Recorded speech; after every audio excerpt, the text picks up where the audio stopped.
if two wheels are locked on an axle so that they are not free to turn separately, one or the other has to slide. So engineers had to find a way to connect both rear wheels to the engine without sliding and slipping on turns. The device which makes this possible is a part of the rear axle. It is called the differential because it can drive the rear wheels at different speeds. The differential looks complicated, but once we understand its principle, it is amazingly simple. These two wheels are mounted on separate axles and supported by a frame so that they can revolve freely at different speeds.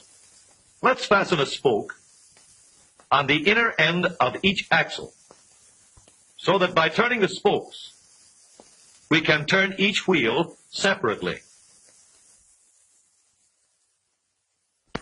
With a bar or crosspiece, we can turn both wheels in the same direction at the same rate of speed. Let's get something to hold this bar in place so that it will press against the spokes. Notice that this support is not locked to the axle. It turns freely. Now, we can spin the wheels by rotating the support. This is fine, as long as both wheels are able to turn at the same speed. But let's see what happens when we go around the corner. With this arrangement, we cannot drive one wheel faster than the other. And if we stop one wheel, the other wheel won't budge. Let's put this bar on a pivot so that it can swing in either direction.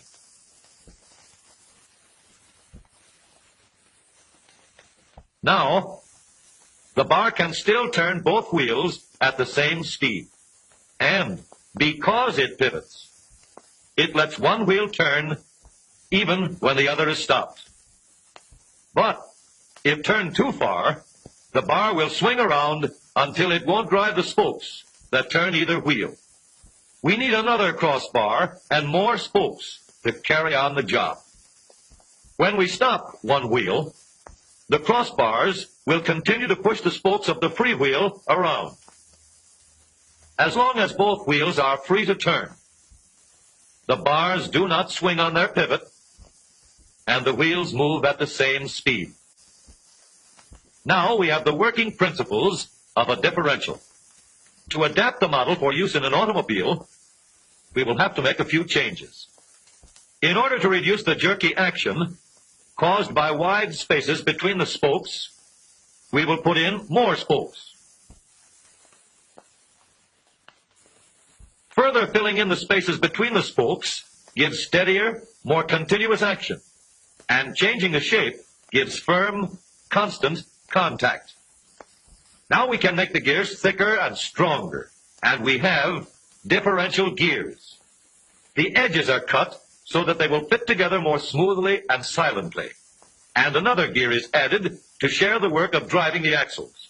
The principle is the same.